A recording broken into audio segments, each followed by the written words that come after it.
और अधिक एपिसोड सुनने के लिए यूट्यूब चैनल को सब्सक्राइब करें। 1 मिनट रुको। जेनी कुछ सोचते हुए सार्थक को इतना कहकर ग्रुप के बच्चों से थोड़ा दूर चली जाती है और यहाँ बाकी बच्चे सार्थक को अजीब और पागल समझने लगते हैं। जेनी जब बच्चों से काफी दूर चली जाती है तब वो अपने कान पर हाथ रखकर किसी को फोन लगाती है और फिर कान में लगे ईयरफोन को एक्टिवेट करके किसी से पूछती है।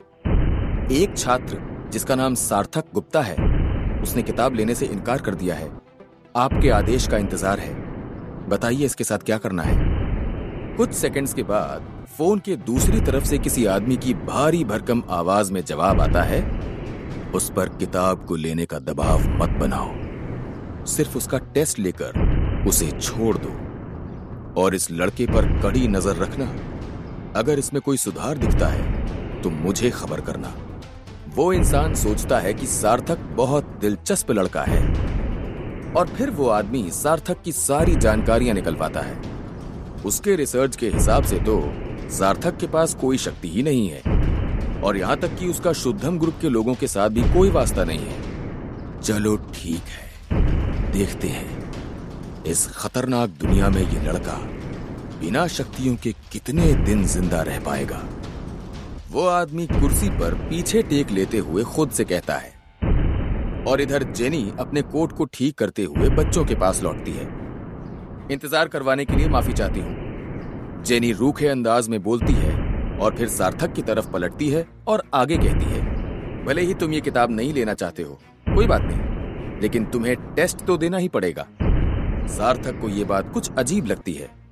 वो सोचता है कि जब उसके पास कोई शक्ति ही नहीं है तो वो लोग उसे टेस्ट देने के लिए कैसे बोल सकते हैं। इस बात की उसे सिर्फ एक ही वजह समझ में आई और वो ये थी कि मिलिट्री वाले उनकी द्वारा दी गई मदद को रिजेक्ट करने के लिए सार्थक को नीचा दिखाना चाहते थे और जब छोटा महसूस करके सार्थक को खुद पर तरस आने लगे तो वो गिड़गिड़ाता हुआ मिलिट्री वालों के पास लौट कर आए और उनसे किताब देने की भीख मांगे। कृपया मेरे पीछे आए। जेनी सार्थक को थोड़ा दूर एक बड़े से मैदान में लेकर जाती है। उस मैदान में बहुत बड़े बड़े गड्ढे थे और कहीं कहीं पर जलने के निशान थे। उन्हें देखकर लग रहा था कि यहाँ किसी बड़ी चीज में आग लगी होगी। समझ आ रहा था कि ये विनाश पुराने प्रतियोगियों के टेस्ट के दौरान हुआ होगा। सार्थक, आगे बढ़ो और अपने सामने आने वाले टारगेट को ध्यान से देखो। तुम्हें इन सब टारगेट को कम से कम वक्त में खत्म करना है। जेनी सार्थक को समझाती है। टेस्ट शुरू होता है। जैसे ही जेनी अपनी बात खत्म करती है वैसे ही सार्थक के सामने बड़े से लोहे के बने हुए गोल आकार के छतरी जैसे 3 टारगेट अलग अलग दूरी पर जमीन से निकल आते हैं। उनके बीच में लाल रंग का एक बिंदु बना होता है। समस्या ये थी कि जब सार्थक उन दूर खड़े टारगेट को देखने की कोशिश करता है तो उसे सब धुंधला दिखाई देता है, बिल्कुल पहले जैसा। उसकी आंखें अब फिर से बिना चश्मे के कुछ साफ नहीं देख पा रही थी। सार्थक घबरा जाता है और सोच में पड़ जाता है, क्या ये इतनी देर सीधा सूर्य के नीचे खड़े रहने से हुआ है? सार्थक के पास और कोई रास्ता नहीं होता है। वो धीरे धीरे अपने कदम आगे की तरफ बढ़ाता है और हर एक टारगेट के पास जाकर उसके बीच में मुक्का मारता है। और इसमें कोई ताज्जुब की बात नहीं थी कि उसका मुक्का बहुत कमजोर था और साथ ही समय की कमी की वजह से वो टेस्ट को पूरा नहीं कर पाता है और ये राउंड खत्म हो जाता है। इसके बाद जेनी उसके 2 और टेस्ट लेती है। दूसरा टेस्ट उसके शरीर में कितनी स्ट्रेंथ है वो पता करने के लिए था। इस टेस्ट में उसे एक बड़े से ड्रम जैसी मशीन के बीच में अपना पूरा दम लगाकर एक मुक्का मारना था। सार्थक एक जोरदार मुक्का मारने की कोशिश करता है लेकिन वो ड्रम बस हल्की सी आवाज करके बीच में से बस थोड़ा सा हिलता है और ड्रम के बीचों बीच एक नंबर उत्पन्न होता है, स्ट्रेंथ 5। जेनी चीख कर नतीजे बताते हुए अपने टैबलेट में लिखती है। फिर आखिरी टेस्ट के लिए सार्थक के सामने एक बड़ी गोलाकार मशीन प्रकट होती है जिसके सामने बहुत से छेद बने होते हैं और वो घन घन की आवाज करते हुए बिना जमीन को छुए हवा में तैरने लगती है। टेस्ट के शुरू होते ही उस मशीन में से होलोग्राफिक आग के कांटों की बारिश होने लगती है। सार्थक को बस इतना करना था कि जितनी देर तक हो सके उसे उन कांटों से बचते हुए अपने आप को उनसे दूर रखना था। जहां किसी कांटे ने सार्थक के शरीर को छुआ, वहीं ये टेस्ट भी खत्म हो जाएगा। धीरे धीरे वो मशीन अपने लेवल को बढ़ाती जाती है और साथ ही उससे निकलने वाले कांटों की संख्या और उनकी गति भी बढ़ती जाती है। सार्थक कांटों से बचने की बहुत कोशिश करता है, लेकिन वो जल्द ही थक जाता है और कुछ ही पल में एक कांटे से टकरा जाता है। वो मशीन घरघराती हुई आवाज करके रुक जाती है। एजिलिटी 5। जेनी पॉइंट्स बताते हुए अपने टैबलेट में नतीजे लिखने लगती है। सार्थक जेनी के मुंह से निकले हुए शब्दों पर गौर करता है तो उसे याद आता है कि जेनी द्वारा बताए गए पॉइंट्स में कुछ तो संबंध है। ये टेस्ट इंसान की एजिलिटी मापने का था और इसमें सार्थक को 5 पॉइंट्स मिले थे। इसके पहले वाले स्ट्रेंथ मापने वाले टेस्ट के नतीजे भी 5 ही थे। धूप में आते ही उसके सारे स्टैट्स आधे हो गए थे, तो ये टेस्ट उसके आधे स्टैट्स ही बता रहा था। सार्थक अंदर ही अंदर राहत की सांस लेता है और सोचता है कि अगर ये टेस्ट रात के वक्त होता तो शायद बात अलग होती। तब उसके नतीजे अभी के पॉइंट्स के दुगने होते। इसका मतलब सार्थक को अपना स्कोर बढ़ाने के लिए अपनी शक्तियों को विकसित करना होगा और अपने स्टैट्स को बढ़ाना होगा। इसे सार्थक की शक्ति का लाभ भी कह सकते हैं और नुकसान भी। सार्थक गुप्ता, अब तुम्हारा पावर लेवल है 1। इसका मतलब तुम अपनी शक्तियों के मामले में पहले पड़ाव पर ही हो। जेनी सार्थक को समझाते हुए कहती है। सार्थक मायूस होकर वापस लाइन में बाकी बच्चों के साथ आकर खड़ा हो जाता है। वो जानता था कि आने वाले दिन उसके लिए अच्छे नहीं होंगे, क्योंकि वो पावर लेवल 1 का छात्र है और इसकी वजह से ना जाने उसे क्या क्या झेलना पड़ेगा। इसके बाद निशिका आगे आती है। उन सब में वो अकेली थी जिसके पास एक हथियार था। उसका हथियार एक साधारण धनुष की तरह नहीं लग रहा था, वो सबसे अलग था, सालों से इस्तेमाल होते आ रहे हथियारों से भी अलग। ये धनुष किसी खूंखार जानवर की हड्डियों को तराश कर बनाया हुआ था। ऐसे हथियारों को जीव हथियार भी कहते हैं। उस पर चमकीले पीतल की एक परत चढ़ी हुई थी जिस पर रोशनी पड़ने पर वो जगमगा उठता था। सार्थक ने जानवरों की हड्डी से बने हथियारों के बारे में सुना तो था, लेकिन उन्हें कभी देखा नहीं था। ये उसका पहला मौका था। बल्कि सार्थक तो ये हथियार पहचान भी नहीं पा रहा था। वो तो भला हो अर्जुन का, जिसने फिर से उसके कान में फुसफुसा के अपना ज्ञान बांटा। जब इंसानों पर डामिस लोगों ने हमला किया था, तब इंसानों ने अपनी टेक्नोलॉजी और सभ्यता को डामिस प्रजाति के लोगों की टेक्नोलॉजी से सीखकर और भी ज्यादा आधुनिक बना लिया था। और इसके साथ ही इंसानों ने खुद को हर क्षेत्र में इतना विकसित कर लिया था कि अब वो पोर्टल की मदद से दूसरे ग्रह पर भी जा सकते थे। इन ग्रहों पर आमतौर पर अलग अलग तरह के जीव मिलते थे। जीव जितना शक्तिशाली होता था, उससे बनने वाला जीव हथियार भी उतना ही खतरनाक होता था। लेकिन यह तभी हो पाता था जब उसके हमला करने से पहले ही तुम उसे मार दो। निशिका जैसी लड़की के हाथ में इतना शक्तिशाली हथियार देखकर कोई नहीं कह सकता था कि वो किसी दूसरे ग्रह पर कभी गई होगी। निशिका टेस्ट के लिए मैदान के बीच में आकर बड़े कॉन्फिडेंस से खड़ी हो जाती है और टेस्ट के शुरू होने का इंतजार करती है। सार्थक की तरह नहीं, जो सीधा खड़ा भी नहीं हो पा रहा था। जेनी भी निशिका के तैयार होने का इंतजार करती है। दोनों छात्रों की तरफ जेनी का भेदभाव वाला व्यवहार साफ दिख रहा था। जैसे ही टेस्ट शुरू हुआ, जमीन से 5 टारगेट्स अलग अलग जगह पर निकलने लग जाते हैं। निशिका अपने धनुष पर एक साथ 5 तीर लगाकर सीधा निशाना साधती है और एक ही बार में 5 तीरों को चला देती है। तीर बहुत तेजी से एक साथ कमान से छूटते हैं और फिर एकदम से वो तीर 5 अलग अलग दिशा में बढ़ जाते हैं और अपने अपने टारगेट की तरफ मुड़ जाते हैं। बहुत अच्छा, तो इसके पास टेलीकिनेसिस की शक्ति है, यानी ये चीजों को अपने दिमाग से कंट्रोल कर सकती है। अर्जुन तारीफ करते हुए आगे कहता है, पर अकेले ये शक्ति को ज्यादा काम की नहीं है।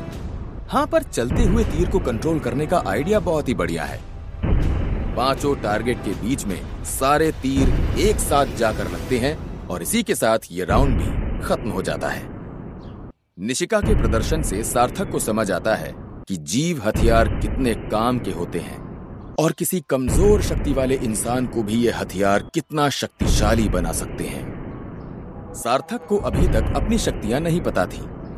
वो सोचता है कि जब उसकी स्टैट्स बढ़ जाएंगे और वो अगले पड़ाव के पावर लेवल तक पहुंच जाएगा, तब अगर उसे ऐसा कोई हथियार मिल जाए तो वो कितना ज्यादा शक्तिशाली बन जाएगा, जैसे कि कोई जीव तलवार। स्ट्रेंथ मापने के टेस्ट में निशिका कुछ खास नहीं कर पाती। वो अपनी सारी शक्ति अपने हाथों में इकट्ठा करके ड्रम पर मुक्का मारती है, लेकिन आखिर में ड्रम को ज्यादा कुछ नहीं होता। उसे सिर्फ 8 पॉइंट्स ही मिलते हैं। निशिका के सबसे आखिरी टेस्ट में भी उसकी शक्ति कुछ काम नहीं आती। वो उन आग के कांटों से बचने में अपनी पूरी जान लगा देती है, लेकिन उसकी शक्ति थी चीजों को कंट्रोल करने की, और यहाँ वो मशीन आग के कांटों की सिर्फ होलोग्राफिक परछाई ही फेंकती थी। वो असली कांटे तो थे नहीं, तो उन पर निशिका की शक्ति का कुछ असर नहीं हो रहा था। इसी के चलते वो टेस्ट शुरू होते ही कुछ सेकंड्स में आग के कांटे से टकरा जाती है और इस राउंड में उसके और सार्थक के पॉइंट्स समान ही आते हैं। ऐसा लगता है तुम्हारा पावर लेवल 2 है, जेनी निशिका की तरफ देखते हुए कहती है और उसके हाथ में पकड़े टैबलेट में लिख देती है।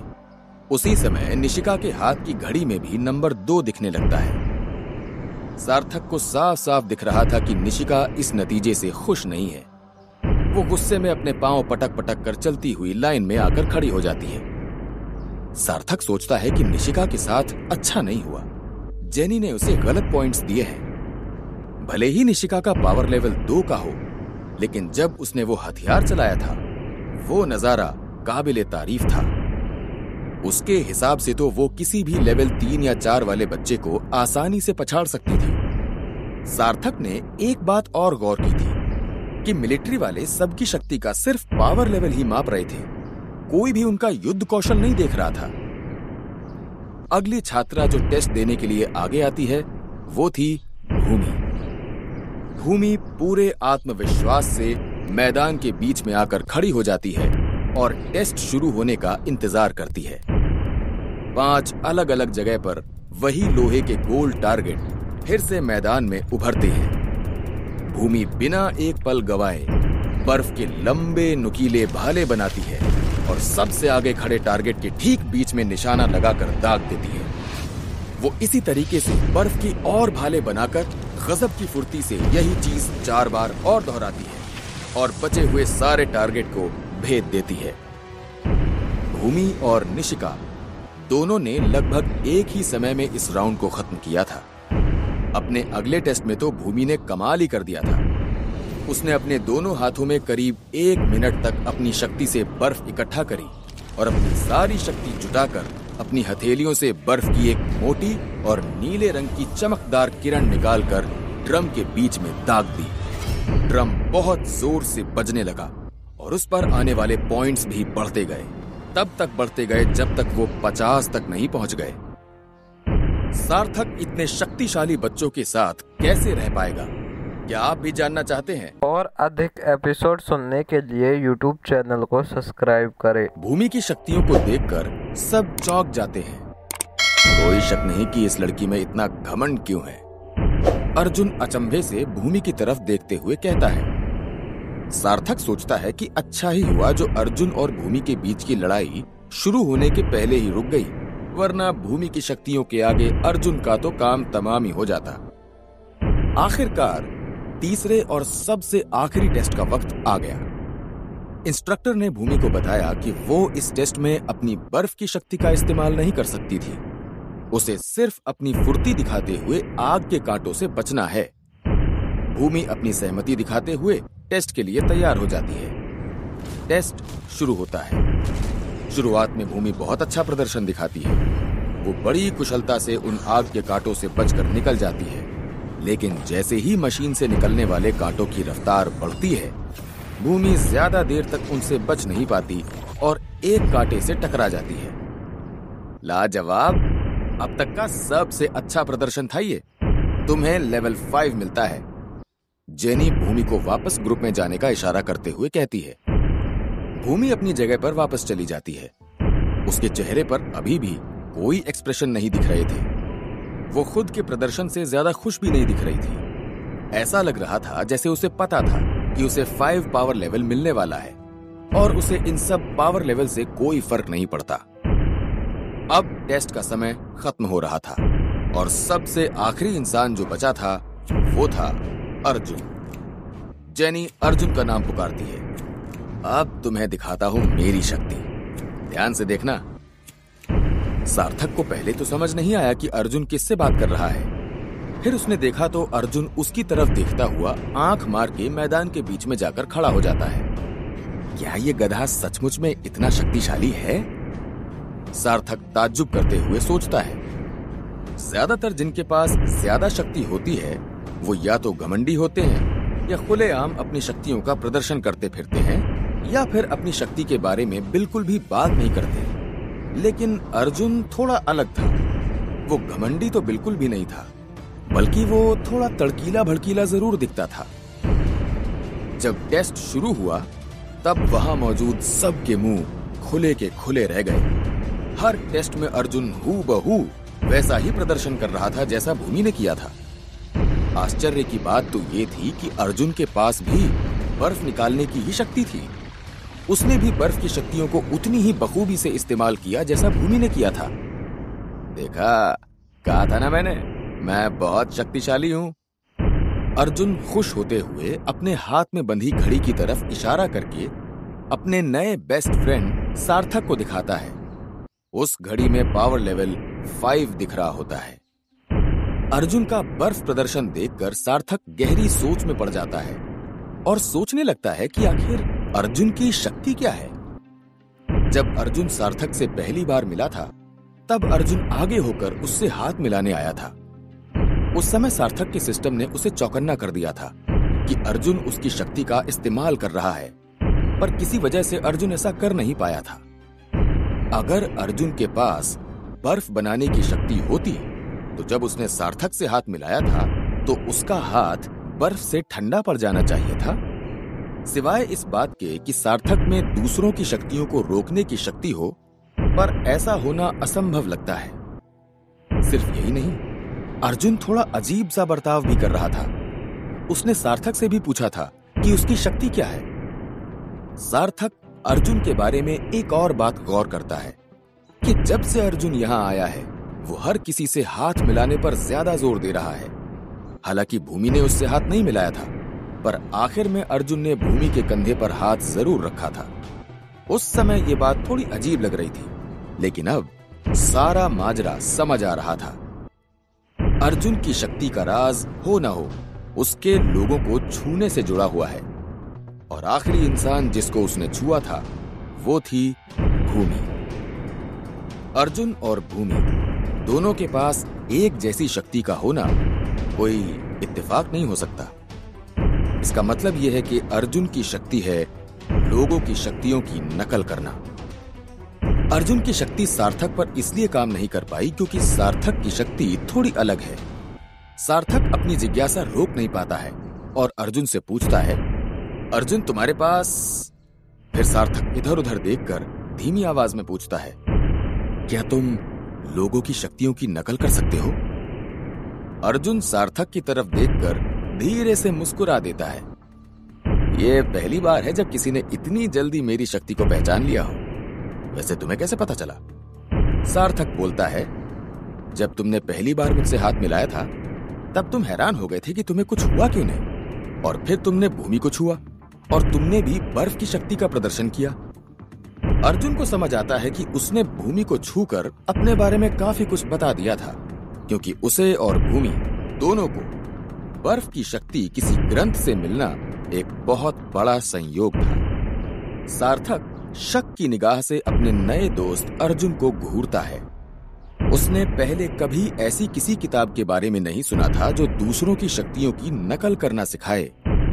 इसका एक ही मतलब हो सकता था, क्या तुम ओरिजिनल हो? सार्थक निश्चित करने के लिए अर्जुन से पूछता है। अर्जुन कुछ जवाब नहीं देता, सिर्फ सार्थक की तरफ देखकर आंख मार देता है सार्थक को अपने सवाल का जवाब मिल जाता है। वैसे तो इस संसार में मौजूद सारी शक्तियां ओरिजिनल से ही उत्पन्न हुई थी। एक ऐसा परिवार जो अपनी क्षमताओं को बाहरी दुनिया के साथ नहीं बांटते थे। एक अफवाह तो ये भी थी कि जो ज्यादा शक्तिशाली ओरिजिनल्स थे वो आसानी से पावर लेवल के 8वें पड़ाव को पार कर सकते थे। टेस्ट खत्म होने के बाद वो नकाबपोश आदमी उन 5 बच्चों को उस मैदान से उठाकर अपनी टेलीपोर्ट की शक्ति से एक बिल्डिंग के सामने भेज देता है। ये वही जगह थी जहां सारे बच्चे आज से आगे आने वाले अपने 2 साल बिताएंगे। ये एक एकेडमी थी। वो एकेडमी बहुत ही विशाल, लंबी और भव्य थी। ऐसा लग रहा था मानो 3 बड़े-बड़े होटलों को मिलाकर एक एकेडमी बनाई है। उस एकेडमी के सामने 10 अलग-अलग टीचर खड़े हुए थे जो बच्चों के आने का इंतजार कर रहे थे। एक-एक करके 5 बच्चों का ग्रुप उन टीचरों के सामने भेजा जा रहा था और उन्हें वहां पर तब तक रोक कर रखा था जब तक कि बाकी बच्चे अपना टेस्ट पूरा करके नहीं आ जाते। सार्थक को जो टीचर मिला था उसके सामने 20 बच्चे और आकर खड़े हो गए थे। ठीक है, मेरे पीछे आओ, मैं तुम्हें पूरी एकेडमी दिखाता हूं। वो टीचर उन बच्चों को देखकर कहता है। उस टीचर का नाम दिनेश था। दिनेश एक अधेड़ उम्र का हरे रंग के घुंघराले बालों वाला आदमी था। उसने चेहरे पर एक गोल चश्मा भी लगा रखा था।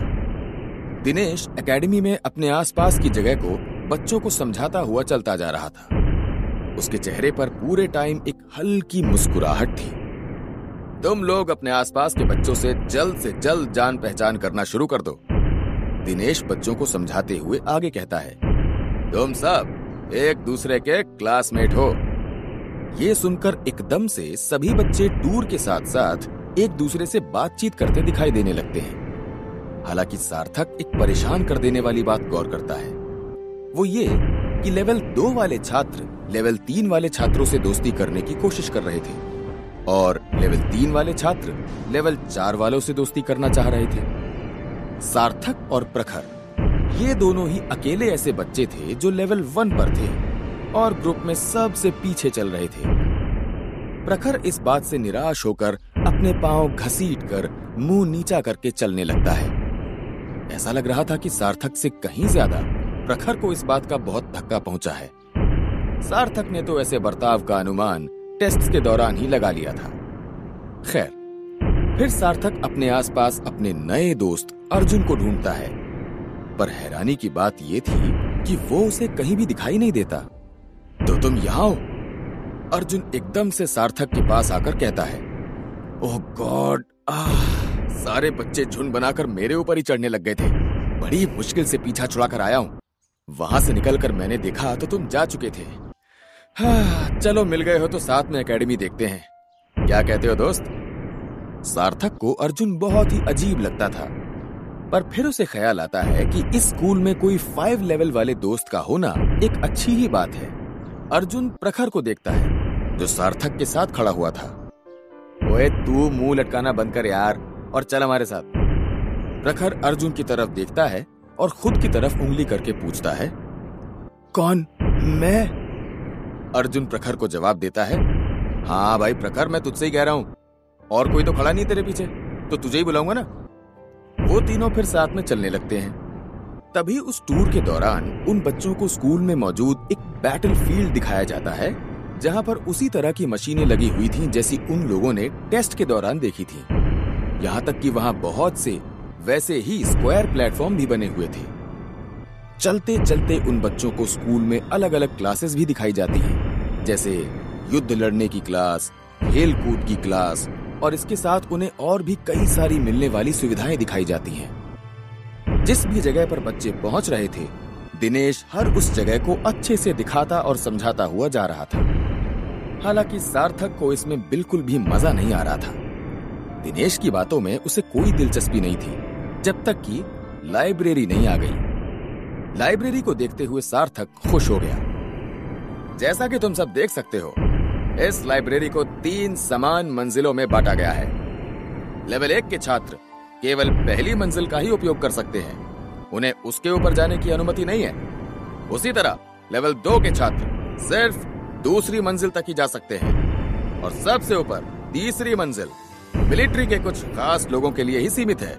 वहां किसी का भी जाना मना है। हाँ, समझे? सार्थक को लाइब्रेरी में बहुत ज्यादा दिलचस्पी थी, क्योंकि उसके हिसाब से वहां बहुत सी ऐसी किताबें होंगी जो आम जनता के लिए उपलब्ध नहीं होती हैं। इस जगह पर हो सकता है कि इनमें से किसी किताब में सार्थक को उसकी शक्ति से जुड़ी कोई जानकारी मिल जाए। बस भगवान से इस बात की दुआ कर रहा था कि वो किताब पहली मंजिल पर ही हो। टूर खत्म हो जाता है और सब लोग एकेडमी के हॉस्टल के बाहर आकर रुक जाते हैं। और ये है तुम लोगों के ठहरने की जगह, तुम्हारा हॉस्टल। अपना अपना सामान अपने कमरे में रखने के बाद तुम पूरे स्कूल में घूम फिर सकते हो। आज तुम्हारे लिए कोई पढ़ाई, कोई सबक नहीं है। जाओ मौज करो, लेकिन याद रहे कर्फ्यू लगने के पहले अपने कमरे में वापस पहुंच जाना, समझे? इसके बाद हर बच्चे को एक कागज की चिट्ठी मिलती है जिस पर उनके कमरे का नंबर लिखा होता है। सार्थक को ऐसा लगता है कि अर्जुन उसकी तरफ आ रहा है। वो पलट के देखता है तो अर्जुन उसके सामने खड़ा होता है। तुम्हें कौन से नंबर का कमरा मिला है? अर्जुन सार्थक से पूछता है। 23। अर्जुन उत्साहित होकर कहता है, अबे क्या बात कर रहा है, मुझे भी यही नंबर मिला है। लगता है किस्मत हमें मिलवाना चाहती है दोस्त। सार्थक सोचते हुए जवाब देता है, हाँ शायद। कहीं पर दूर एक कोने में दो बच्चे आपस में बात कर रहे थे। बाप रे, क्या हुआ है तुझे? तेरी ये हालत किसने करी? उनमें से एक बच्चा दूसरे से पूछता है, जिसका हुलिया बुरी तरह से बिगड़ा हुआ दिख रहा था। वो कराहते हुए कहता है, पता नहीं यार, कहीं से एक लड़का आया और मुझे मारने लगा और फिर मुझसे मेरे कमरे के नंबर वाली चिट्ठी छीन ली और बदल कर चला गया। चल देखते हैं उसे, तेरी चिट्ठी वापस लेकर आते हैं। पहला बच्चा अकड़ते हुए कहता है। उस पर दूसरा बच्चा डरते हुए बोलता है, मुझे पक्का यकीन है कि मैंने उसकी घड़ी में उसका लेवल 5 देखा था। रहने दे, छोड़ देते हैं, वैसे भी एक कमरे की तो बात है। आखिर कौन था जिसने उस लड़के पर हाथ उठाया था? क्या सार्थक और अर्जुन की दोस्ती आगे बढ़ेगी? सार्थक अपना सारा सामान निकालकर अपने कमरे में जमा लेता है। उसके बाद उसके पास बहुत खाली समय बचता है और अभी तो दोपहरी हुई थी, तो वो एकेडमी घूमने जाने का सोचता है। सार्थक दो और लोगों के साथ कमरे को बांटने वाला था, अर्जुन और प्रखर। उस कमरे में 3 अलग अलग पलंग बराबरी की दूरी पर रखे हुए थे और हर एक पलंग के पास बस एक अलमारी और एक टेबल रखी हुई थी। उसके अलावा वहां ज्यादा कुछ नहीं था। अधिकतर कमरा खाली ही पड़ा हुआ था। ये इसलिए कि बच्चों से ये उम्मीद थी कि वो अपना ज्यादा से ज्यादा समय पढ़ाई करने में और अपनी शक्ति को बेहतर बनाने में ही लगाएंगे। इसके अलावा और कुछ करने के लिए उन्हें समय ही नहीं मिलने वाला था। वो कमरे बच्चों की योग्यता बढ़ाने के हिसाब से बनाए गए थे। तो बताओ, तुम लोगों को आज क्या करना है? अर्जुन दोनों से पूछता है। मैं तो अभी भी अपना सामान जमा रहा हूं, लेकिन तुम दोनों को मेरे लिए इंतजार करने की जरूरत नहीं है। तुम लोग जाओ, मजे करो। प्रखर दयनीय लहजे में बोलता है। प्रखर अब थोड़ा बोलने लगा था। पहले तो वो बहुत ही ज्यादा शर्मीला था। जब तक पूछा ना जाए तब तक कुछ नहीं बोलता था, लेकिन अब धीरे धीरे वो अपनी बात खुलकर करने लगा था, खासकर सार्थक के साथ। प्रखर सार्थक के साथ थोड़ा कंफर्टेबल हो चुका था, क्योंकि उसे पता था कि अब सिर्फ वही दोनों हैं जो लेवल 1 के पड़ाव पर हैं। अर्जुन दोनों लड़कों से कहीं पर घूमने चलने का पूछता है। सार्थक उसके जवाब में कहता है, मैं लाइब्रेरी जाने का सोच रहा था, लेकिन शायद तुम्हें लाइब्रेरी जाना बोरिंग लगेगा। बोरिंग? प्लीज, मैं किसी भी बोरिंग चीज में मजा ढूंढ सकता हूँ, और वैसे भी मैंने बहुत समय से कोई किताब नहीं। अर्जुन बोलते बोलते रुक जाता है और सोचते हुए कहता है, मुझे याद नहीं आ रहा है कि मैंने आखिरी बार कोई किताब कब पढ़ी थी।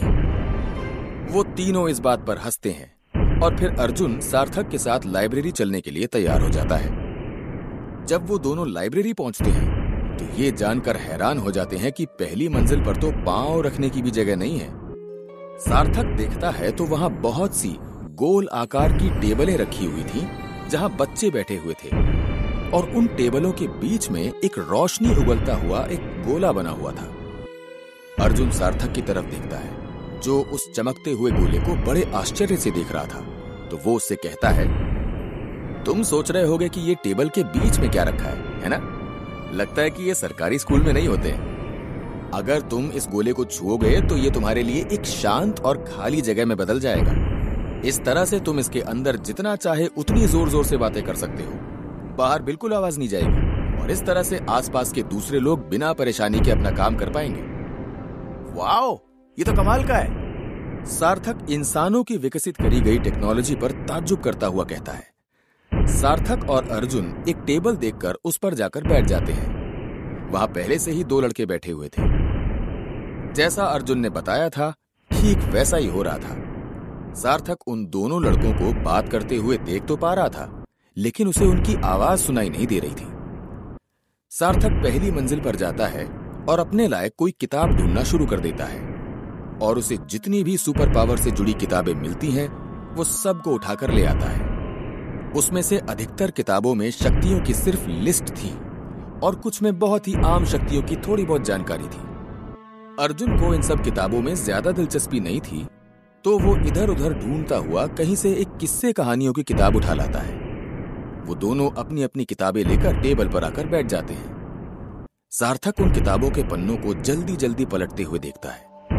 बहुत सारी किताबों को पढ़ने के बाद भी उसे ऐसी कोई किताब नहीं मिलती जिसमें उसकी शक्ति से जुड़ी कुछ बात लिखी हो। अर्जुन सार्थक पर कड़ी नजर रखे हुए था और उसे किताब में कुछ ढूंढते हुए बड़े ध्यान से देख रहा था। वो ये सब भी देख रहा था कि सार्थक ने कौन कौन सी तरह की किताबें उठाई हैं। क्या है ये? इतनी सारी किताबें? तुम कुछ ढूंढ रहे हो क्या? सार्थक जवाब देने के पहले सोचता है कि अर्जुन के पास जिस तरह की शक्ति है तो हो सकता है उसकी वजह से उसे बहुत सारी शक्तियों के बारे में अच्छी खासी जानकारी भी हो।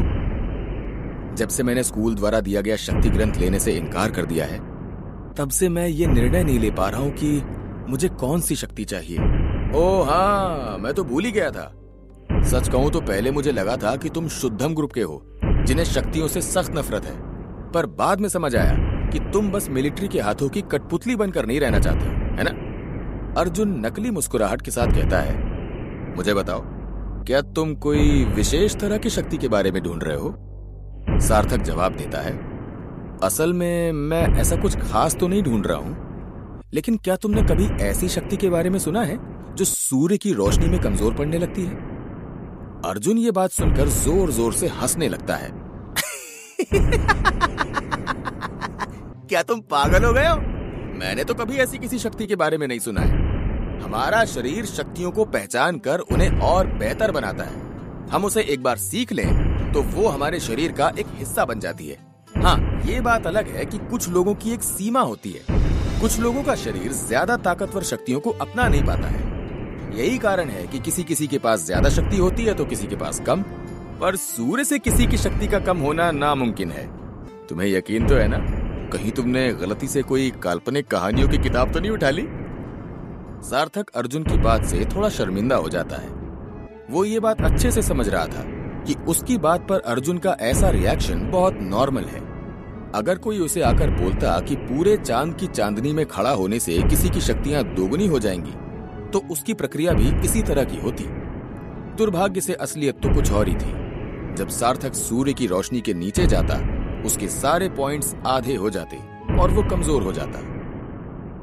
सार्थक लाइब्रेरी में अपनी खोज जारी रखता है, इस उम्मीद में कि शायद उसे उसके मतलब की कोई किताब मिल जाए।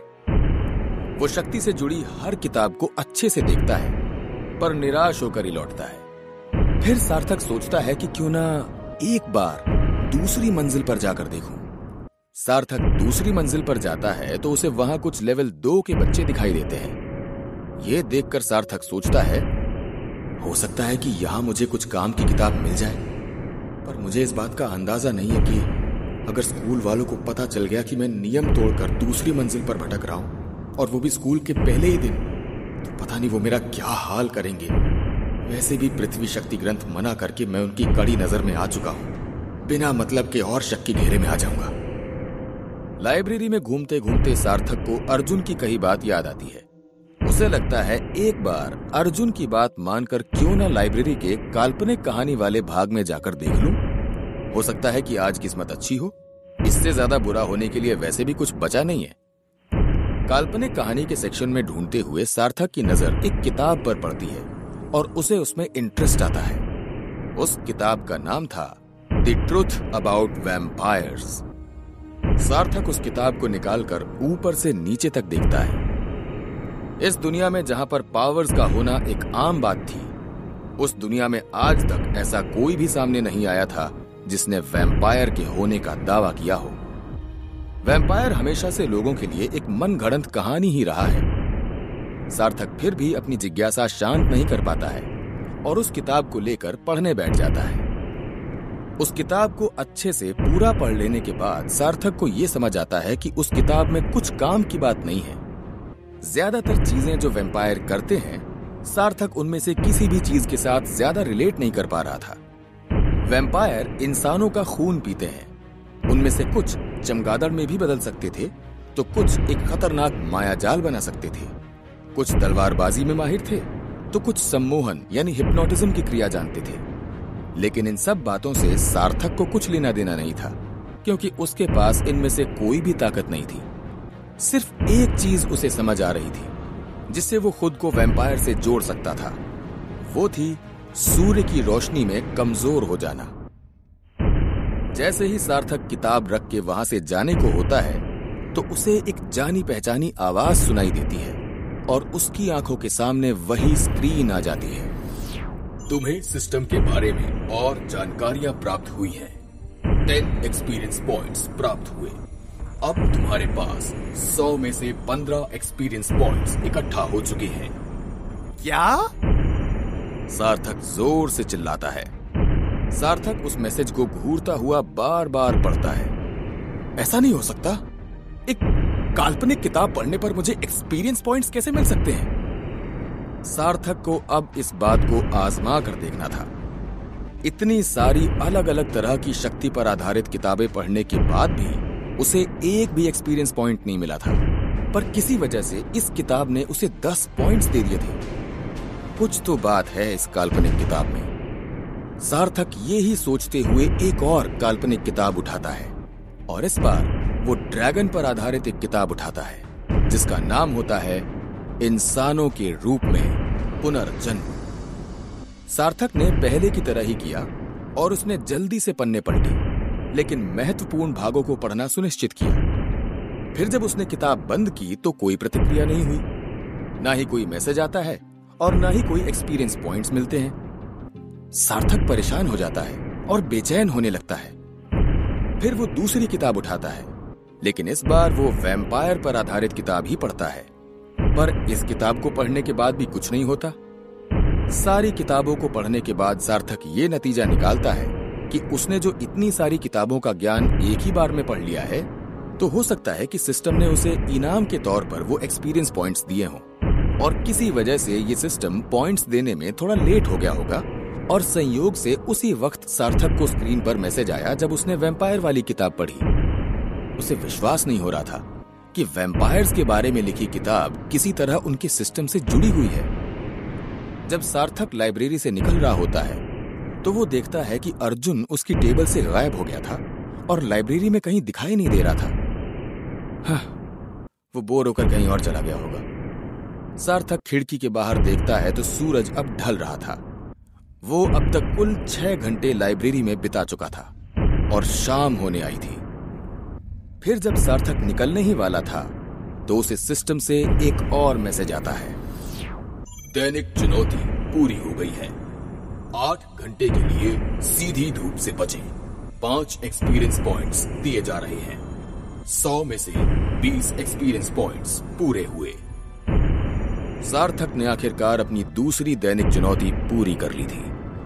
स्कूल के टूर में उन्हें लगभग 2 घंटे लगे थे और कमरे के अंदर और लाइब्रेरी में बिताए गए समय के साथ सार्थक ने आसानी से इस चुनौती को पूरा कर लिया था। हर बार जब सार्थक को एक सिस्टम की तरफ से मैसेज मिलता था तो उसे ये देखकर बहुत खुशी होती थी कि उसके एक्सपीरियंस पॉइंट्स 100 के करीब पहुंच रहे थे। वो ये देखने के लिए बेताब था कि पूरे 100 एक्सपीरियंस पॉइंट्स मिलने के बाद उसके साथ क्या होगा। आखिरकार सिस्टम ने यह भी कहा कि वो अपनी भंडार की सुविधा का उपयोग तब तक नहीं कर सकता जब तक कि वो कम से कम लेवल 10 का ना हो जाए। सार्थक इस समय केवल एक ही चीज के बारे में सोच रहा था कि वो अपने लेवल को तेजी से कैसे बढ़ा सकता है। क्या सार्थक अपने लेवल को बढ़ाने में कामयाब हो पाएगा? मैं सिर्फ 2 दैनिक चुनौतियां पूरी करने से सार्थक को लेवल 2 पर पहुंचने में बहुत दिन लगेंगे। इस समय हालांकि वो बहुत कुछ नहीं कर सकता था, लेकिन अपने रोज के जीवन को नॉर्मल तरीके से चला सकता था। जैसे ही सार्थक लाइब्रेरी से निकलता है, वो बैटल फील्ड में जाने का फैसला करता है। एक थियरी थी जिसे वो परखना चाहता था, लेकिन जब सार्थक स्कूल के गलियारे से गुजर रहा था तो उसने देखा कि एक लड़के को कुछ दूसरे छात्र मिलकर दीवार पे धक्का दे रहे हैं। दीवार से सटे उस लड़के को देखकर ऐसा लग रहा था कि वो बहुत मार खा चुका था। तो ये सब अब यहां भी शुरू हो चुका है, सार्थक ने सोचा। सार्थक उस मारने वाले लड़के की कलाई पर बंधी घड़ी की तरफ देखता है तो उसे पता चलता है कि वो लड़का अभी 1.2 पावर लेवल का है। सार्थक इस बात पर काफी हैरान था, क्योंकि मारने वाला लड़का खुद काफी कम लेवल पर था। ऐसा होते हुए सार्थक ने कभी नहीं देखा था। केवल सार्थक और प्रखर जैसे लेवल 1 के बच्चों को ही वो लड़का धमका सकता था। तभी सार्थक को अचानक एहसास हुआ कि दीवार पे सटकर जो खड़ा हुआ है वो तो प्रखर है। सार्थक पहली झलक में उसे पहचान नहीं पाया था, क्योंकि उसका चेहरा दूसरी तरफ मुड़ा हुआ था। पहले तो सार्थक ने यह सोचा कि वो इस झगड़े के बीच में जाए या नहीं, लेकिन वो सबसे ज्यादा उन बच्चों से नफरत करता था जो किसी को बुली करते थे। बेशक सार्थक भी अपनी शक्ति का टेस्ट लेना चाहता था, और उसे लगा कि उसे सही शिकार मिल गया है। उसके सामने वाला छात्र केवल 1.2 के लेवल का ही था, इसलिए सार्थक के उससे लड़ाई में जीतने के कुछ चांस थे। प्रखर को मुक्का मारने के लिए वो लड़का फिर से अपनी मुट्ठी उठाता है। तुझे लगता है कि तू सॉरी बोल के आसानी से निकल जाएगा? वो लड़का चिल्लाते हुए अपनी मुट्ठी घुमाता है और मारने ही वाला होता है। तभी सार्थक वहां से चलते हुए बैलेंस बिगड़ने से गिरने का नाटक करते हुए उस लड़के से टकरा जाता है, जिसकी वजह से उस लड़के का भी बैलेंस बिगड़ जाता है और उसका मुक्का खाली चला जाता है। सार्थक, तुम? प्रखर ने ऊपर देखते हुए कहा। उस लड़के के मुंह से अचानक निकलता है, क्या है भाई, दिखता नहीं क्या? वो लड़का पलट कर देखता है कि किसने उसको धक्का दिया है। फिर उस लड़के ने तुरंत सार्थक की घड़ी की ओर देखा और अचानक उसका रवैया बदल गया। मैं इंतजार ही कर रहा था कि कब मुझे यहाँ लेवल 1 वाले और घटिया लोग मिलेंगे। मुझे तो लगा था तुम जैसे लोगों को ढूंढने में हफ्तों लग जाएंगे, लेकिन मैं गलत था। तुम तो स्कूल में भरे पड़े हो।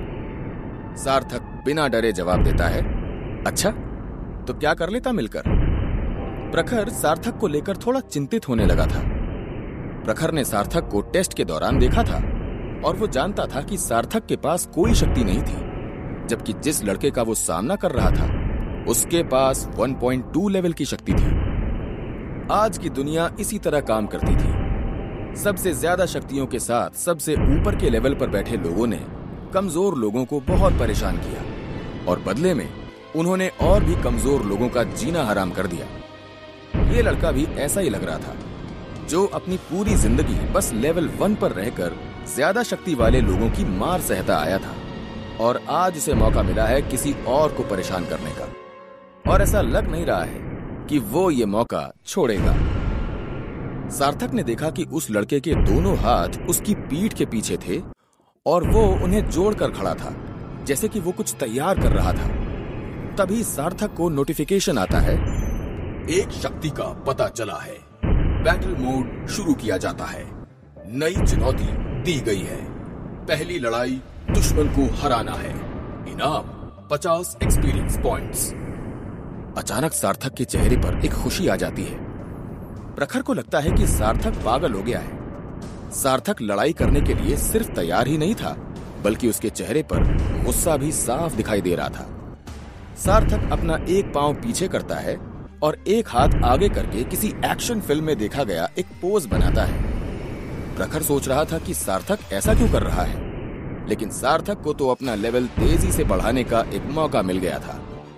सार्थक के सामने खड़ा लड़का अभी भी अपनी पीठ के पीछे हाथों को छुपा कर खड़ा हुआ था। सार्थक को बिना सिस्टम की मदद के भी ये बात साफ नजर आ रही थी कि वो लड़का अपनी शक्ति छिपा रहा है। चल आ, बता क्या है तेरी शक्ति? डर गया क्या? उस लड़के ने कहा। डर तो तू गया है, तभी अपनी पीठ के पीछे हाथ बांधकर खड़ा है। इस जवाब से वो लड़का तुरंत गुस्से में आ गया और सार्थक भी यही चाह रहा था। घटिया कमजोर लड़के, तेरी तो। वो लड़का तेजी से चिल्लाता हुआ आगे आता है और सार्थक की तरफ अपना हाथ किसी जानवर के पंजे की तरह मारता है। सौभाग्य से सार्थक की नजर काफी तेज थी, तो वो थोड़ा पीछे हटता है और सही समय पर अपना हाथ उठाने में कामयाब होता है। लेकिन उस लड़के का हाथ सार्थक के हाथ की चमड़ी को चीरने में कामयाब होता है और सार्थक का खून निकलने लगता है। Damn it! सार्थक दर्द में कहता है।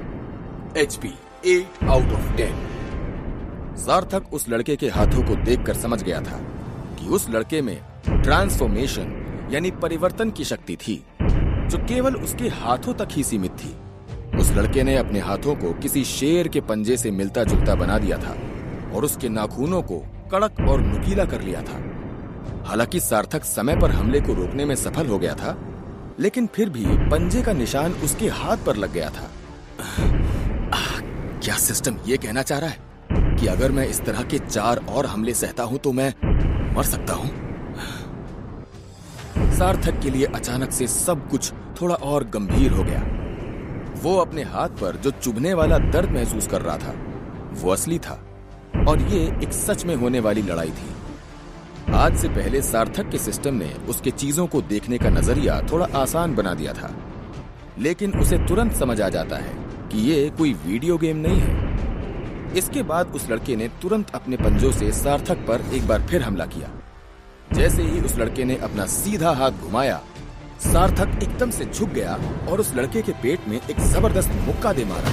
वो लड़का सोचता है, इसे तो मैं अब नहीं छोड़ूंगा, इतना जोर का मुक्का मारता है मुझे, अब देख। उस लड़के ने मौके का फायदा उठाया और सार्थक की खुली पीठ पर जोर का हमला किया, जिससे सार्थक की पीठ पर एक पंजे का निशान दिखाई देने लगता है। HP 6 out of 10। चुप रहो, मुझे पता है। सार्थक सिस्टम पर चिल्लाता है और अपने दोनों हाथों से उस लड़के को पैरों से उठाकर दीवार के किनारे फेंक देता है। सार्थक ने उस लड़के को इस तरह कैसे उठा लिया? प्रखर ने सोचा। सार्थक और वो लड़का लगभग एक ही कदकाठी के हैं और उसने उसे आसानी से फेंक दिया। क्या उसके पास सच में कोई शक्ति नहीं है? सार्थक बस यही नहीं रुका, उसके लिए उस लड़के को सबक सिखाना बहुत जरूरी हो गया था, वरना ऐसे लोग हर बार अपने से कमजोर लोगों को परेशान करते रहेंगे। सार्थक उस लड़के को दिखाना चाहता था कि आगे कभी कोई उसे कमजोर ना समझे और उसके साथ कोई पंगा लेने की कोशिश भी ना करे। सार्थक दौड़कर उस लड़के के पास गया जो जमीन पर गिर गया था और पूरी ताकत से उसके पेट में लात मारी। सार्थक की लात इतनी जोरदार थी कि उस लड़के के मुंह से थोड़ा सा खून निकल आया। बधाई हो, चुनौती पूरी हुई। 50 एक्सपीरियंस पॉइंट्स मिलते हैं। कुल 70 आउट ऑफ 100 एक्सपीरियंस पॉइंट्स इकट्ठा हो गए हैं। क्या वो लड़का मर गया है? प्रखर ने पूछा। तभी उस लड़के को अचानक थोड़ी और खांसी आती है। नहीं, लेकिन अगर वो हम पर फिर से हमला करता है तो इस बार वो नहीं बचेगा। सार्थक सच में काफी राहत महसूस कर रहा था। वो नहीं जानता था कि एकेडमी में दूसरे छात्र के मर्डर के लिए क्या सजा है। भले ही उसने पहले हमला नहीं किया था, लेकिन मर्डर तो मर्डर ही होता है। वो इतनी कम उम्र में अपने कंधों पर किसी की मौत का बोझ उठाना नहीं चाहता था। सार्थक इस बात से बहुत ज्यादा खुश था कि सिस्टम ने सार्थक को उस लड़के को जान से मारे बिना ही एक्सपीरियंस पॉइंट्स दे दिए थे। तभी अचानक सार्थक के सामने एक और मैसेज आता है। चुनौती पूरी होने पर एक और इनाम दिया जाता है। Skill unlocked, inspect level 1। सार्थक के मन में खुशी उमड़ने लगती है क्योंकि उसने आखिरकार अपनी पहली स्किल को पा लिया था। सार्थक उम्मीद कर रहा था कि शायद इससे उसे ये पता लगाने में मदद मिलेगी कि उसके पास किस प्रकार की शक्ति है, लेकिन उस शक्ति का नाम सुन के वो कुछ खुश नहीं था। इंस्पेक्ट, इसका क्या मतलब हुआ? थोड़ा सोचने के बाद सार्थक आगे कहता है, शायद ये मुझे मेरे दुश्मनों की कमजोरियों के बारे में बता सकता है। सार्थक ने फिर अपनी नई शक्ति को आजमाने का फैसला किया और प्रखर को देखा जो उसके पास खड़ा था। अब अगली बड़ी समस्या जो सार्थक के सामने थी वो ये कि उसको पता नहीं था कि अपनी नई स्किल का इस्तेमाल कैसे किया जाए। लेकिन जिस पल वो इंस्पेक्ट स्किल के बारे में सोचता है, उसी पल वो स्किल अपने आप एक्टिवेट हो जाती है और प्रखर के ठीक पास में एक स्क्रीन दिखाई देने लगती है। नाम प्रखर चंद्र, रेस इंसान, शक्ति कोई नहीं, HP 3 out of 5, blood group A positive. सार्थक ने जब उस स्क्रीन पर आई हुई जानकारी को देखा तो उसे ऐसा लगा कि उसके कुछ सेक्शन अभी खाली पड़े हैं। सार्थक ये मान सकता था कि ऐसा इसलिए है क्योंकि उसके स्किल का स्तर अभी भी केवल 1 लेवल पर था। सार्थक के नई स्किल ने उसको बताया कि प्रखर के पास किस प्रकार की शक्ति है जो सार्थक के लिए एक लड़ाई में बहुत काम की होगी। इस स्किल ने सार्थक को यह भी बताया कि प्रखर के पास कितनी हेल्थ बची थी। हालांकि एक जानकारी थी जो सार्थक को बड़ी अजीब लगी और वो थी ब्लड ग्रुप। सिस्टम द्वारा दी गई इस विशेष चीज के बारे में जानकारी देना सार्थक के लिए अजीब था और वो सोच में पड़ गया कि ये जानकारी भविष्य में कभी भी उसकी मदद कैसे करेगी। सार्थक उस लड़के के पास जाता है जो अभी भी दर्द से जमीन पर लेटा हुआ था और उस पर इंस्पेक्ट स्किल का इस्तेमाल करता है। नाम करण भाटिया, रेस इंसान, शक्ति transformation, HP 1 out of 8, blood group B negative. उस स्क्रीन पर सार्थक ने जब करण के स्टैट्स ध्यान से देखे तो उसको कुछ नई चीजें देखने को मिली। शक्तियों के बारे में सार्थक को जो जानकारी दी गई थी उसमें उसे केवल शक्ति का प्रकार लिखा हुआ दिख रहा था। दुनिया में लोगों के पास सैकड़ों अलग अलग तरह की ट्रांसफॉर्मेशन शक्तियां थी, इसलिए करण के पास कौन सी वाली ट्रांसफॉर्मेशन की शक्ति थी ये उस स्क्रीन में नहीं पता चल पा रहा था। दूसरी चीज HP थी। सार्थक को ऐसा लग रहा था कि उसकी जीत के लिए उसे केवल छात्रों के HP को 1 तक लाने की जरूरत थी, लेकिन सार्थक को अभी भी ये नहीं पता था कि 0 का मतलब मौत है या कुछ और। इसका मतलब ये भी हो सकता है कि सामने वाला दुश्मन अब नहीं लड़ सकता है। करण के स्टैट्स देखने के बाद सार्थक को एक और नोटिफिकेशन आता है। नई ऑप्शनल चुनौती दी गई है। 1 स्टैट पॉइंट को पाने के लिए अपने शिकार का खून पिए। क्या बकवास है ये? लगता है ये सिस्टम पागल हो गया है, सार्थक ने चौंकते हुए कहा। यह सिस्टम सार्थक को कितने भी स्टैट पॉइंट्स देने को कहे, लेकिन किसी भी कीमत पर वो किसी का खून नहीं पीने वाला था। इस बात को सोचते ही उसे उल्टी जैसी आने लगती है, लेकिन 1 सेकंड के लिए ही सही सार्थक ने उस जमीन की ओर देखा जहां करण का कुछ खून बह रहा था। शायद थोड़ा सा पी लेने में कोई हर्ज नहीं है। नहीं, सार्थक तू पागल हो रहा है, संभाल खुद को। सार्थक ने झटके से अपने अजीब ख्यालों को रोकते हुए प्रखर से कहा, चल यहां से चलते हैं। सार्थक और प्रखर दोनों वहां से जाने लगते हैं, लेकिन जाते समय प्रखर ने देखा कि सार्थक अपनी गर्दन घुमाकर जमीन पर पड़े हुए करण को देख रहा था। शायद सार्थक को करण की फिक्र हो रही होगी। वैसे भी सार्थक बुरा लड़का नहीं है, वो एक अच्छा इंसान है, प्रखर ने मुस्कुराते हुए सोचा। लेकिन उसे इस बात का एहसास नहीं था कि सार्थक करण को बिल्कुल नहीं देख रहा था, बल्कि करण के मुंह से निकलते ताजे गरम खून को देख रहा था। सार्थक की नई स्किल्स उसके और किस काम आएंगी? क्या सार्थक कभी अपने पॉइंट्स बढ़ाने के लिए किसी का खून पिएगा? जानने के लिए सुनते रहिए। स्कूल के गलियारे में चलते हुए प्रखर सार्थक से कहता है, चलो डॉक्टर के पास चलते हैं। मुझे यकीन है कि स्कूल में कोई ना कोई डॉक्टर तो होगा जो इस घाव को ठीक कर पाएगा। प्रखर ने सार्थक के हाथ में लगी चोट की तरफ देखते हुए कहा, हाँ थैंक यू प्रखर, पर मैं वहां अकेला चला जाऊंगा। सार्थक ने कराहते हुए कहा, तुम्हें मेरे साथ जाने की जरूरत नहीं है, वैसे भी कल का दिन बहुत बिजी रहने वाला है। तुम हॉस्टल क्यों नहीं चले जाते?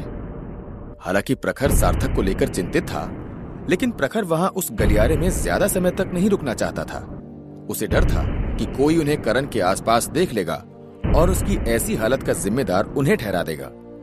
सार्थक प्रखर के चेहरे पर झिझक साफ साफ देख सकता था। अरे तू टेंशन मत ले, तू जा अभी कमरे में, मैं ठीक हूं, जा। सार्थक के मुंह से निकली ये बात थोड़ी अजीब सी लग रही थी, क्योंकि इस समय वो था जिसे मदद की जरूरत थी। उसे चोट आई थी, फिर भी वो खुद प्रखर को दिलासा दे रहा था। सार्थक प्रखर की परेशानी समझ रहा था, और इसी वजह से उसने प्रखर को अपने कमरे में वापस भेज दिया। ये सुनते ही प्रखर जल्दी से भागकर हॉस्टल की तरफ चला जाता है और जाते जाते अपने हाथ में बंधी घड़ी को दूसरे हाथ से ढक लेता है। वो नहीं चाहता था कि फिर कोई और उसका लेवल 1 देखकर उसे बुली करे। दूसरी ओर सार्थक तुरंत पास के एक टॉयलेट में जाता है और आईने में अपने हाथ की तरफ देखता है, जहां करण ने अपने जानवर जैसे पंजों से घाव कर दिया था। आईने में देखते हुए सार्थक ने कुछ अजीब सा देखा। उसने देखा कि उसका हाथ अपने आप ठीक हो रहा था। सार्थक की नजर में भले ही वो घाव धीरे धीरे भर रहा था, लेकिन अगर सामान्य लोगों की नजर से देखा जाए तो वो घाव बहुत जल्दी ठीक हो रहा था और कुछ ही देर में देखते देखते उसके हाथ और पीठ के घाव दोनों भर जाते हैं। सार्थक ने चोट लगने के दौरान अपने शरीर में कुछ अजीब सा महसूस किया था और यही कारण था कि सार्थक ने प्रखर को उसे अकेला छोड़ने के लिए कहा था। यदि प्रखर सार्थक की चोट को ऐसा अपने आप ठीक होते हुए देख लेता तो उसे इस बात का पक्का यकीन हो जाता कि सार्थक के पास कोई शक्ति है। सार्थक ने कुछ मिनट इंतजार किया और अपनी स्टेटस स्क्रीन खोलकर देखी। जैसा उसने सोचा था, उसका एचपी भी धीरे धीरे वापस ठीक हो रहा था। HP 8 out of 10। आखिरकार उसके हाथ और पीठ पर घाव पूरी तरह से ठीक हो गया था और उसकी शर्ट पर केवल नाखून से बनाए हुए चीरे देखे जा सकते थे। HP 10 out of 10। तुम्हारा HP ठीक हो गया है। तुम्हारी भूख बढ़ रही है। जब सार्थक को ये नोटिफिकेशन मिले तो उसे अचानक बहुत जोरों की भूख लगने लग गई। उसके पेट में से आवाज आने लग गई। सार्थक ने सोचा, क्या इसका मतलब यह है कि सिस्टम मेरे घावों को भरने के लिए खाने का इस्तेमाल करता है? फिर आगे सोचता है, एनर्जी कहीं से तो आनी है, तो हो सकता है कि यह सिस्टम एनर्जी कुछ खाने से लेता हो। यह सोचते ही सार्थक के पेट में और जोर से दर्द होने लगा। यह दर्द ऐसा था जैसे उसने बहुत दिनों से कुछ खाया ना हो। फिर उसे याद आता है कि उसने सुबह का नाश्ता भी नहीं किया था, इसलिए वो सोचता है कि उसे अब जो भी खाने की चीज मिल जाए वो उसे जल्दी से खा लेगा। इससे पहले कि सार्थक हॉस्टल में वापस जाता, वो उस ट्रेनिंग रूम में जाना चाहता था जो उन्हें स्कूल का टूर करते समय दिखाया गया था। बहुत देर हो गई थी और छात्रों को सुबह जल्दी भी उठना था, इसलिए अधिकांश छात्र पहले ही अपने अपने कमरे में लौट चुके थे। इसका मतलब ये था कि ये ट्रेनिंग रूम में जाने का सार्थक के लिए बहुत अच्छा मौका था। सार्थक जल्दी से ट्रेनिंग रूम में जाकर उसे देख सकता है, वो भी किसी की नजरों में आए बिना। सार्थक आखिरकार एकेडमी के ट्रेनिंग रूम में पहुंच जाता है। ये एक विशाल अंडाकार गुंबद जैसी इमारत थी, जिसके बीच में एक बहुत बड़ी खाली जगह थी। कमरे के किनारों पर बहुत से टेक्नोलॉजिकल इक्विपमेंट्स लाइन से रखे हुए थे। वहां पर विशाल मैकेनिकल रोबोट्स थे और निशाना लगाने के लिए शूटिंग टारगेट्स भी थे। सार्थक को यह तक पता नहीं था कि ये इक्विपमेंट्स क्या करते थे, लेकिन जिस चीज में सार्थक को सबसे ज्यादा दिलचस्पी थी और जिसे वो देखना चाहता था, वो था पावर लेवल को टेस्ट करने वाला इक्विपमेंट। स्कूल टूर के दौरान ट्रेनिंग रूम के अंदर सार्थक ने वही मशीन देखी थी जो उसके टेस्ट में इस्तेमाल की गई थी। सार्थक ट्रेनिंग रूम में जाकर सभी प्रकार की मशीनरी को पार करते हुए टेस्टिंग इक्विपमेंट के पास चला जाता है और वो ड्रम जैसी मशीन के ठीक सामने जाकर रुक जाता है। ये वही मशीन थी जो टेस्ट के समय उस वीरान से मैदान में स्ट्रेंथ पता करने के लिए इस्तेमाल की गई थी। निशिका भी देर रात वहां ट्रेनिंग रूम में आई थी और सार्थक के उस कमरे में आने से पहले ही वो वहां पर अपने धनुष और तीर के साथ प्रैक्टिस कर रही थी। जब निशिका घबराई हुई होती थी तब वो हमेशा रात में ही प्रैक्टिस किया करती थी। जब उसने अचानक ट्रेनिंग रूम के दरवाजे खुलने की आवाज सुनी तब वो तुरंत एक विशाल रोबोट के पीछे जाकर छिप गई। अचानक उसने देखा कि कोई लड़का उसकी ओर चलता हुआ आ रहा है। वो चुपके से उसकी ओर देखती है और सोचती है, ये वही लड़का है ना जो टेस्ट के दौरान मेरे साथ मेरे ग्रुप में था। अगर मुझे ठीक से याद है तो इसमें तो कोई शक्ति नहीं थी। निशिका उसकी शक्ल तो पहचान जाती है, लेकिन उसे सार्थक का नाम याद नहीं आता। निशिका सार्थक पर पूरे समय नजर रखे हुए थी। वो सार्थक को तब तक देख रही थी जब तक वो बड़े ड्रम के पास नहीं पहुंच गया। अब देखते हैं क्या होता है, सार्थक ने अपने सीधे हाथ की मुट्ठी को बांधते हुए कहा। सार्थक ने अपनी मुट्ठी घुमाई और जितना हो सकता था उतनी ताकत लगाकर ड्रम पर मुक्का दे मारा।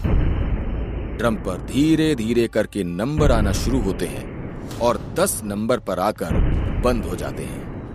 लगता है मेरा अंदाजा सही था, सार्थक ने बड़े उत्साह के साथ कहा। सार्थक की थियरी के हिसाब से वो ये चेक करना चाहता था कि जो स्टैट्स उसकी स्क्रीन पर अभी उसे दिखे थे, क्या वो समान स्टैट्स स्कूल के द्वारा इस्तेमाल किए गए इक्विपमेंट्स भी दिखाते हैं या उन दोनों स्टैट्स में कुछ अंतर है। निशिका ये सब होता हुआ एक रोबोट के पीछे से छिप कर देख रही थी। उसने भी सार्थक के नए स्कोर को बड़े ध्यान से देखा। 10? ये कैसे हो सकता है? इसे तो पिछली बार सिर्फ 5 पॉइंट्स ही मिले थे। क्या ये अपनी शक्ति को छिपा रहा है? क्योंकि ये स्कोर तो मेरे स्कोर से भी ज्यादा है। निशिका को अचानक इस रहस्यमयी छात्र में दिलचस्पी होने लग गई और उसने पीछे छिपकर सार्थक को देखना जारी रखा। सार्थक खुशी से आगे बढ़ता हुआ उस होलोग्राम मशीन के पास गया जो टेस्ट के दौरान आग के कांटे छोड़ रही थी। पिछली बार सार्थक इस मशीन की रफ्तार से खुद को बचा नहीं पाया था। वो इस मशीन के खिलाफ सिर्फ 10 सेकंड तक ही टिक पाया था। यदि सार्थक की थियरी सही है तो उसे अब कम से कम 20 सेकंड तक इस मशीन का सामना करना चाहिए, क्योंकि अब उसके स्टैट्स पिछली बार की तरह आधे नहीं थे। सार्थक ने टेस्ट शुरू किया और बड़ी फुर्ती से उन कांटों को चकमा देकर उनसे बचने में कामयाब हो गया। जब कांटे सार्थक के पास से निकल रहे थे तब उसे खुद के अंदर एक अजीब सी फुर्ती का एहसास हो रहा था। और जब टेस्ट फाइनली खत्म हुआ तो हैरानी की बात यह थी कि सार्थक को इसे खत्म करने में ठीक 20 सेकंड ही लगे। ऐसा लगता है कि मैं बिल्कुल सही था।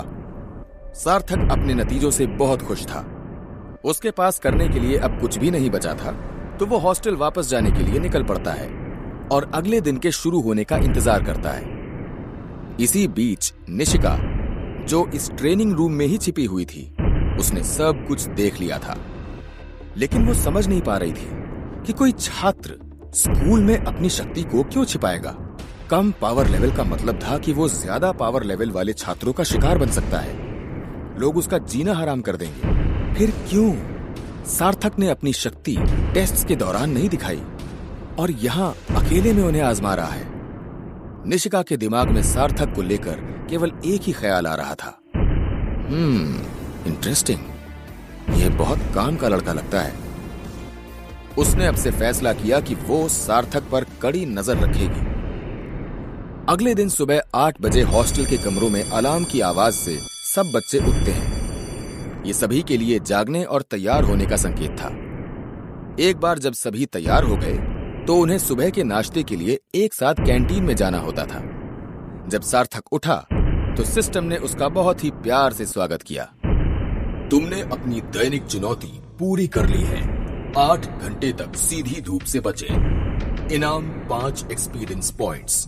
कुल 100 में से 75 पॉइंट्स इकट्ठा हो चुके हैं। दैनिक चुनौती आधी रात में रीसेट हो गई थी। सार्थक 8 घंटे से सो रहा था और इसी वजह से उसे इन एक्सपीरियंस पॉइंट्स का इनाम मिला था।